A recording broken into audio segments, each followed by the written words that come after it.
I've stayed in quite a few luxurious hotels in my day. In fact, it's one of the things I love most about my career, jetting off to foreign cities and arriving in a hotel lined with gold, butlers, and opulent pools. It's the feeling of grandeur when you walk into the hotel that impacts you the most. The smallest details are given attention. Every need or desire you have is taken care of. I thought I had experienced the best of the best for quite some time now. I had relaxed in a spa hotel in Switzerland and France.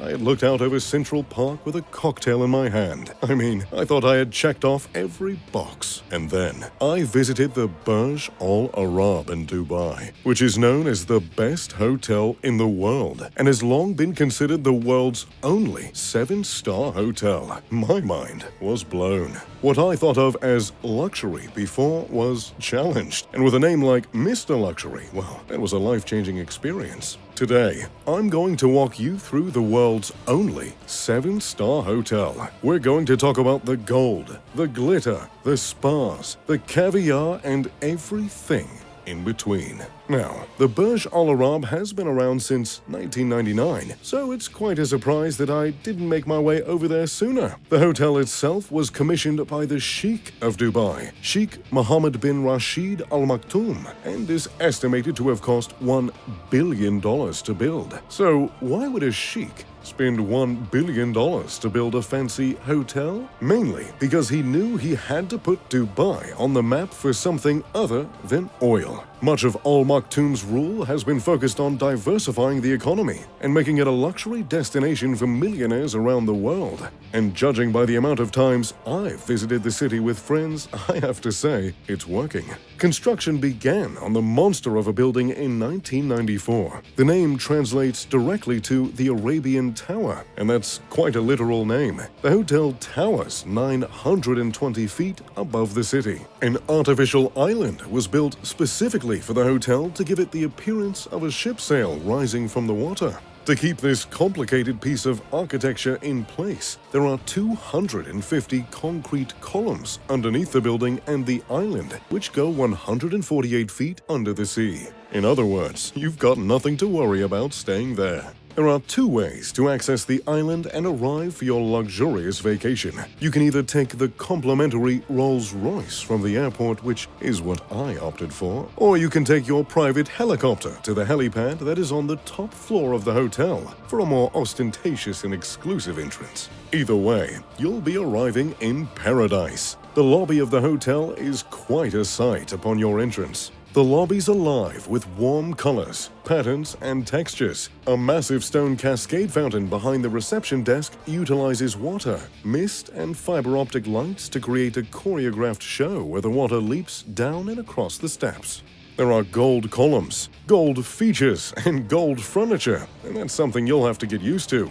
The hotel uses 20,000 square feet of gold leaf for decoration. That's nearly half an acre. The floors throughout the lobby and the hotel are made of statuario marble, which is the most expensive marble on Earth, and is the same kind used by Michelangelo. As if the lobby wasn't fancy enough, that's not even where the real action takes place when you check in. You'll be whisked away to another beautiful side room, where an attendant welcomes you with cold towels, rose water, coffee, and snacks, which you can munch on while they check you in. You'll then follow them up the escalator, which lazily rises beside a massive aquarium, one of the 3 in the hotel. Then you'll enter the atrium, which is the largest atrium in the world, standing at a startling 590 feet tall. There's a fountain in the middle that shoots water 130 feet in the air, the same height as the Bellagio fountain. You continue on through the gold elevator doors and ascend up to your room. There are 202 rooms in the hotel, including a few extravagant suites, but we'll get to those later. The most basic room is $2,700 per night, and I have to say, I think it might be worth it.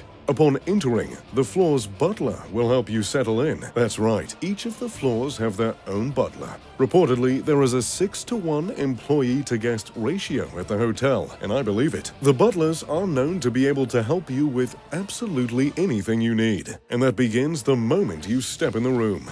The butler brings you fresh fruit, unpacks and hangs your clothes, and gives you a full tour of the suite. And that tour takes quite a long time.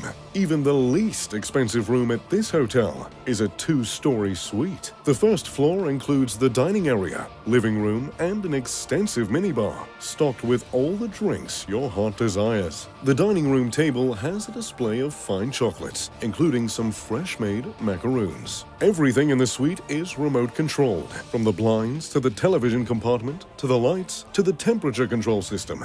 To get up to the bedroom and bathroom, you'll take a marble staircase lined with fresh rose petals. And my, the bedroom is massive. The mattress costs $15,000, and it certainly feels like it does. I haven't slept the same since my visit, and every bed just pales in comparison. The pillows and blankets are crafted from eider down feathers. The feathers are hand-harvested from the nests of female eiders. They're extremely hard to come by. So hard, in fact, that more Lamborghinis are made per year than duvets made with eider down feathers. They're birds that are native to the subarctic, so you know your blankets are going to keep you warm all night long. In addition, there's a pillow menu of over 17 pillows, so you can choose just the right size, shape, and thickness. Of course, there are other things you could do in the bedroom. There is a sitting room attached to the bedroom with lavish couches, and there's a mirror directly above the bed for, well, no reason in particular. The bathroom has a rain shower with 4 different shower heads, a jacuzzi bathtub, and gold columns. We all love hotel shampoos and soaps, but Burj Al Arab takes that to the next level. Each room comes with a Hermes toiletry bag, which includes his and her perfumes. And that, my friends, is just the most basic room. The most extravagant room will cost you a bit more, $19,000 per night, to be exact. The suite is 2 bedrooms and dripping in gold, marble, and color. A leopard print staircase sits in the opulent entryway, leading you up to the marvelous room. There's a private dining room with enough seating for 12 friends, a Mahili-style living room for drinking tea late into the night, a full movie room, and expansive views of the water. The bedroom is something out of an Arabian fairy tale, with a massive bed that rotates around the room. Of course, the furniture isn't the only wonderful thing about the most expensive suite. The room comes with a 24-karat gold iPad for you to use during your stay, a private elevator to access all the floors, and your own butler who is available 24/7. If you don't feel like room service during your stay, no worries. There are 9 different restaurants to choose from. 3 of the restaurants offer buffet-style food, but that doesn't mean it comes cheap. For example, Chun Sui, an Asian fusion restaurant, has dining that starts at $142 per person.